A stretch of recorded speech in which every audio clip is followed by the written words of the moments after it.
What's up, everybody? This is Boss Cowboy. I'm coming to you to try to really do a good job of explaining what's going on with Dak, because we really do have an impasse in the quarterback market, and it's actually very hard to see.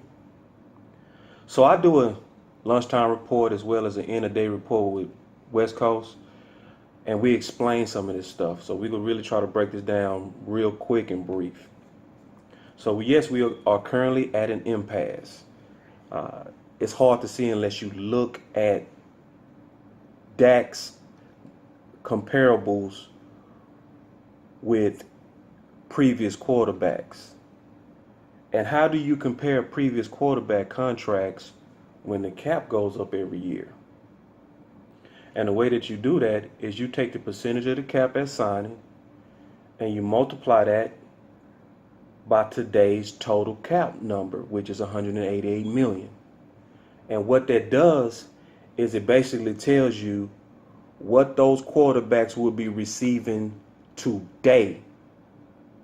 So now you can really compare fairness when it comes to Dak Prescott.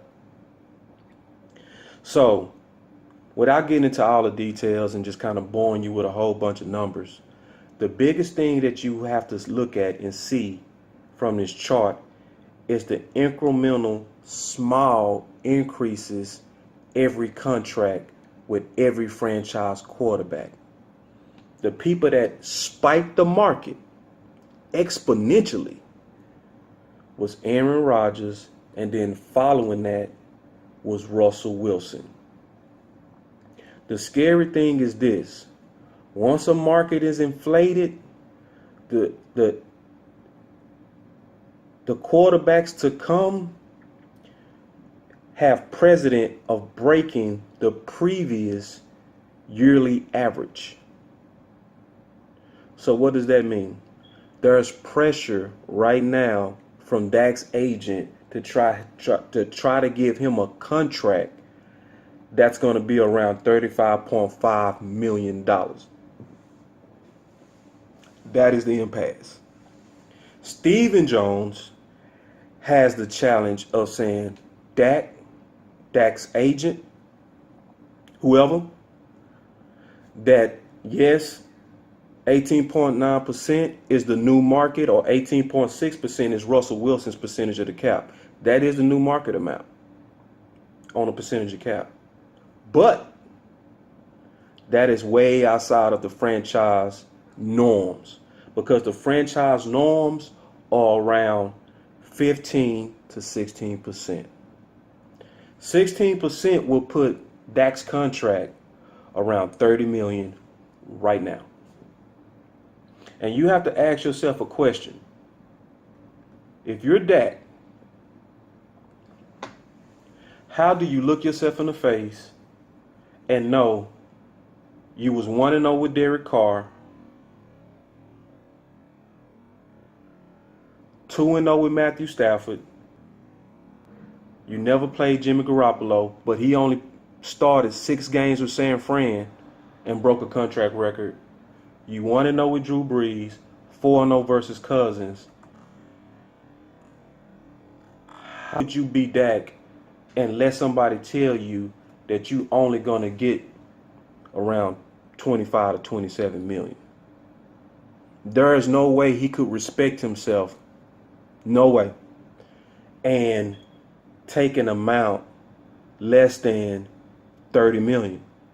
Because if you take an amount less than 30 million and you look at Matthew Stafford, who was enumerated 16.1% of the cap, you sitting here 2-0 and now played him twice and had better seasons within the last 3 years, and knowing today he would have received $30.3 million, if you convert his contract in today's terms, he's just not doing it. So what we want is hopefully Dak to take a long-term approach, because being a Dallas Cowboy quarterback is different from being another quarterback in a smaller market. The benefits is obviously he's experiencing now, and he has a front row view of Romo's benefit of being a Dallas Cowboy quarterback, because Witten, Aikman, Romo obviously had a front seat at being top journalists and team analysts and those real good jobs, more so because they were Dallas Cowboy quarterbacks. So if he take a long view, he won't have the pressure that Aaron Rodgers and Russell Wilson, because they could get skipped. Even though they're great quarterbacks, when it comes down to life after football, they have to get all the money they can get because they might not ever see it again. Like, look at Kurt Warner. Kurt Warner won 2 Super Bowls and was skipped by Witten for a dream job after football because Witten was a Dallas Cowboy. So you're a Dallas Cowboy, Dak. You're a Dallas Cowboy quarterback. And as a Dallas Cowboy quarterback, I really hope that the agent don't pressure you to try to get the norm, which is above the previous franchise quarterback, and which would be around 35.5. I pray that Dak comes down to the average of the franchise quarterbacks. Because even if you look at Flacco's contract from 2013, it was 16.5% of the cap. If you look at Drew Brees' percent of the cap from 2012, not the 2018 friendly contract that he did, I'm talking about the one that was after his Super Bowl. It was 16.6. So, and Flacco, was 16.3.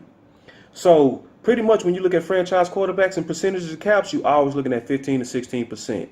Way above that is just out of the norms. And Stephen Jones has the challenge to bring that down. Can he? Is what we're getting ready to see.